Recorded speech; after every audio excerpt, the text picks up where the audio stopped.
Ages ago, a city flourished here in peace, in splendor. But it was destroyed in a single day by a demon from the dark beyond.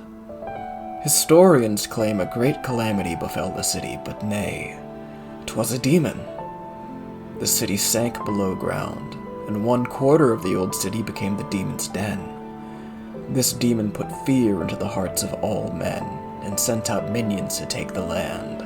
And its den, its palace, grew rich with the treasures stolen from all over the world. The demon built a dungeon near its palace and filled it with terrifying monsters. All those who fell into disfavor were thrown into this dungeon to rot. Yea, and the demon also had 3 dragon pets: Hooktail, Gloomtail, and Bonetail. These dragons flew across the land, spreading fear and sorrow over all. Even now, the mere mention of a dragon is enough to give some the terrors.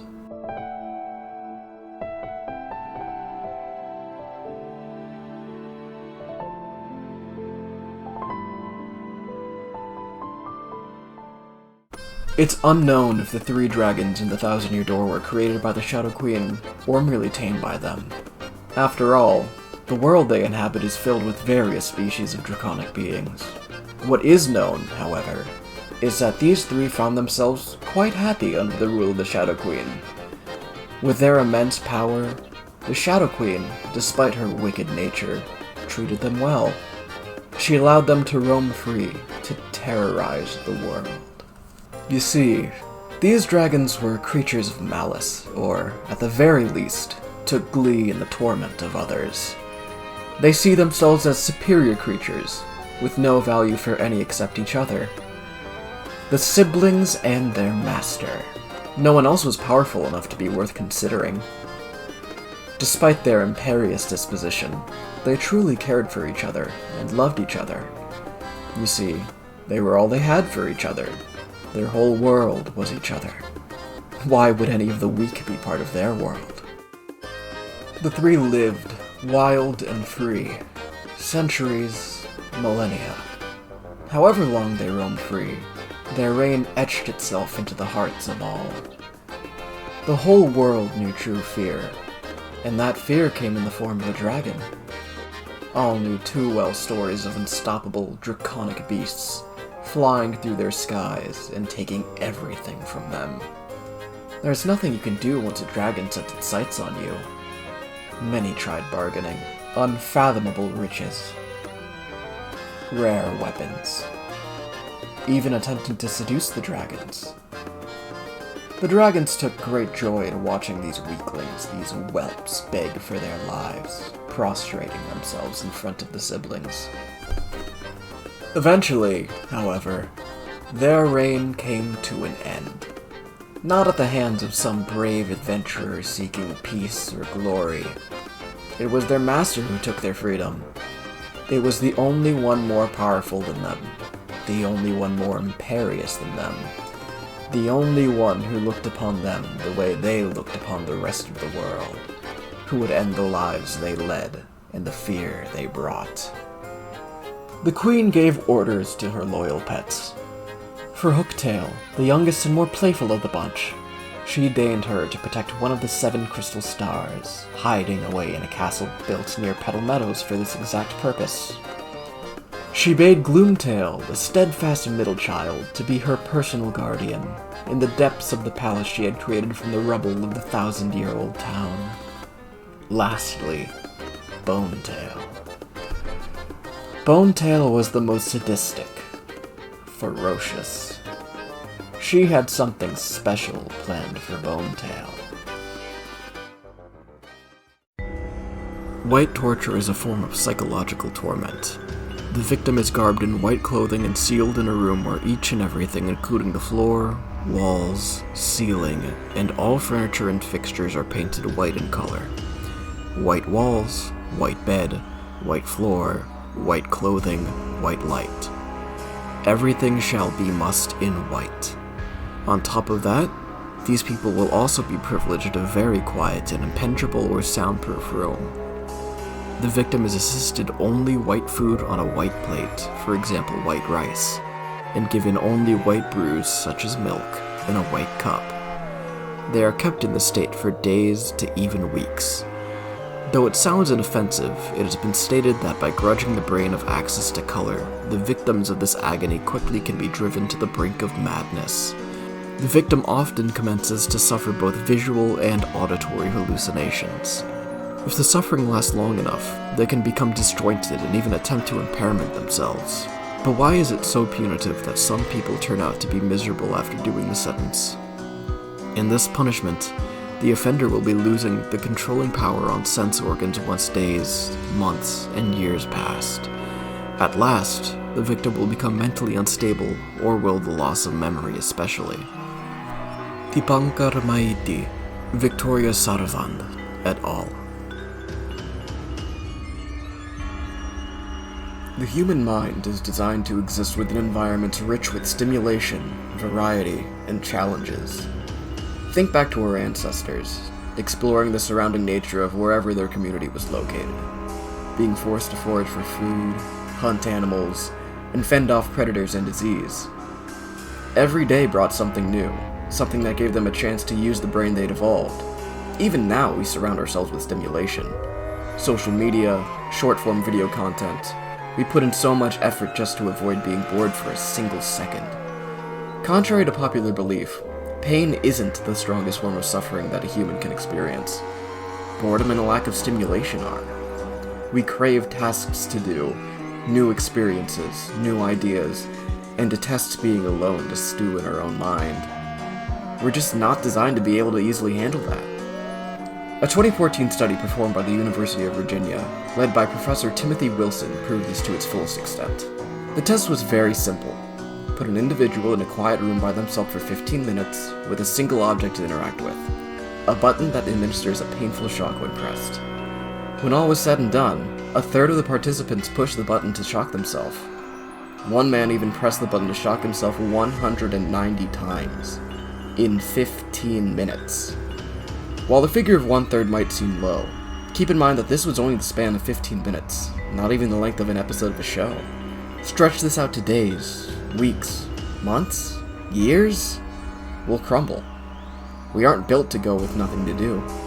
Within a day of white room torture, one might start experiencing hallucinations.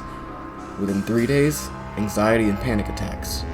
3 weeks, deterioration of the eyes, becoming unable to handle sunlight. 1 month, suicidal thoughts. 6 months, a complete dissociation with one's sense of reality. Within 5 years, one's sense of self is completely lost. Memory, personality, all would need to be rebuilt. This torture is one of the most insidious things to ever exist. It circumvents any traditional forms of torture.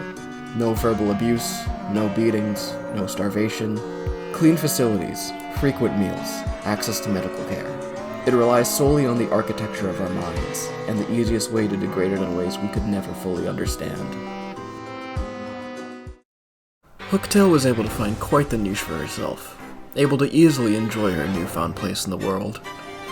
Her job was simple: guard the crystal star from any interlopers.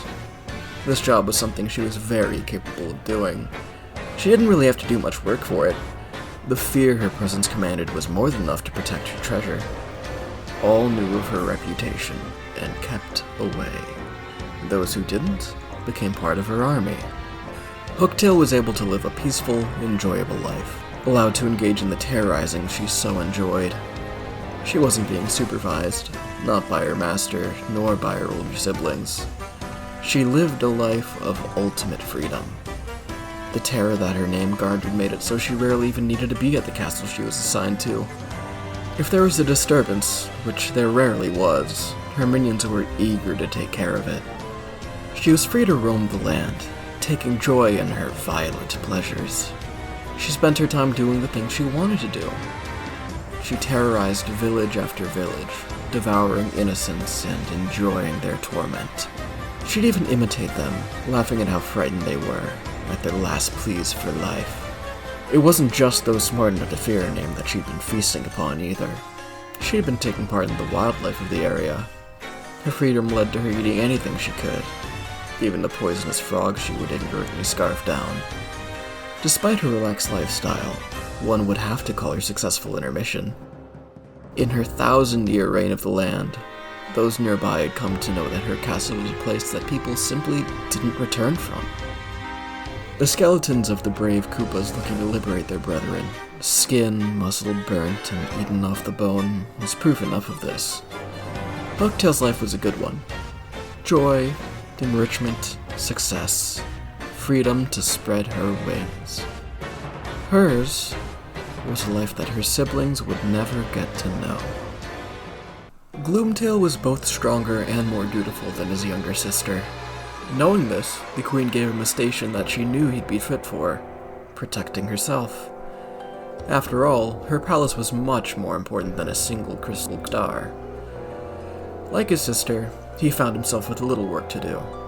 After all, in 1,000 years, not a single person had entered the palace. What is a dragon meant to do with himself at a time like this? Gloomtail spent his days quietly. We know little about how he spent his day to day, but there is a lot that we can infer.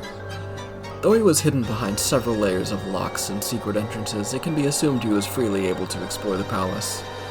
He didn't have anyone to torment. No villages full of screaming, delicious idiots to devour. He had two means of socialization: his minions and the letters he was able to send to his sister. While unable to spread his wings and fly, trapped underground as he was, reading the stories his sister sent him was able to bring him some amount of joy, reminiscing on his past journeys where he was able to do the same. The Queen's minions, well, definitely lesser beings, were there for him to command as he pleased as well. All he could do was write to his sister, command his subordinates, and train for the day he would have to earn his keep. As with the sister, Gloomtail was left to fend for himself once given his mission. Unlike her, he was fully confined. Within this confinement, Gloomtail's personality darkened. No longer were the days of freedom, where he could do what he did with full control of his own destiny. While he could vicariously live them through his sister's stories, he would never be able to experience them again. He wasn't even able to find any food, with no animals or people living in the palace, and his master wasn't feeding him in her 1,000-year slumber either. He lost all sense of joyfulness and playfulness he had, the same sense his sister was able to keep. He became serious, grim, deadpan, short-tempered. Not only did his personality darken, but his mind clouded as well.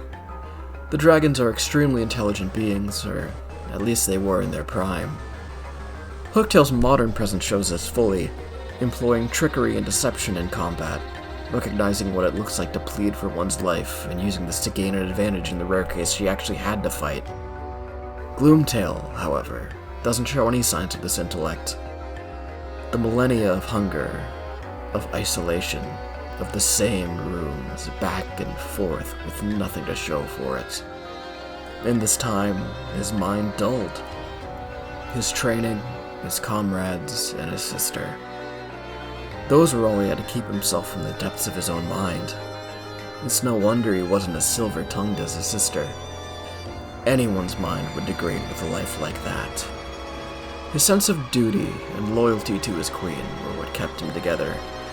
His older sister, however, wouldn't even get the cramped purgatory that Gloomtail endured.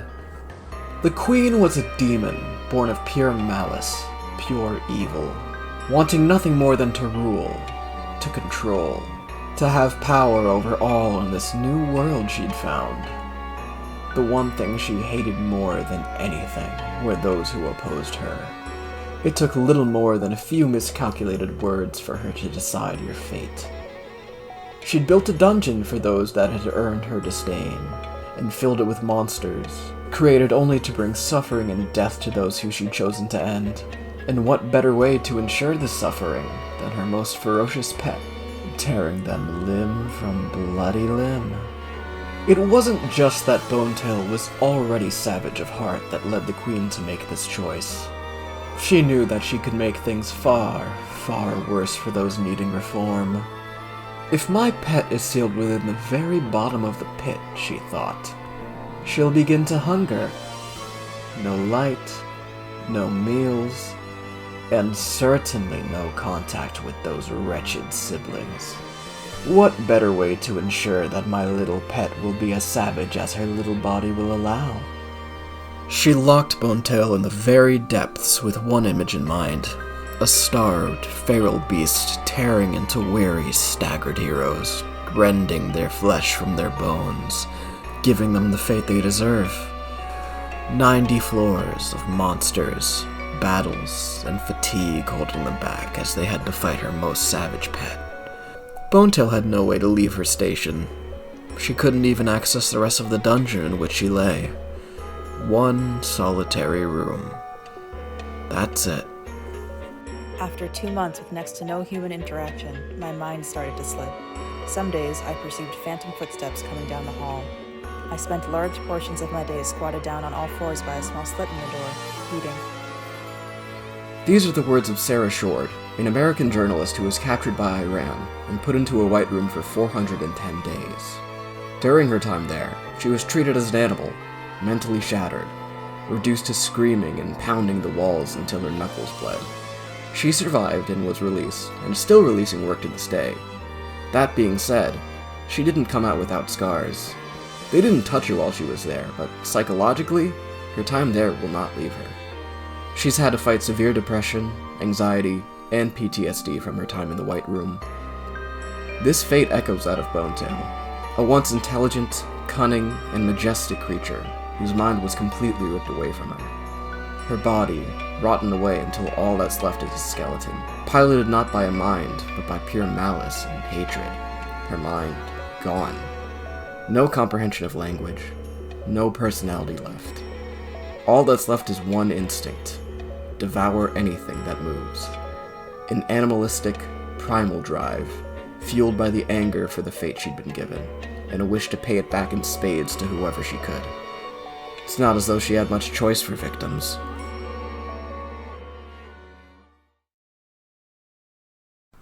Hey,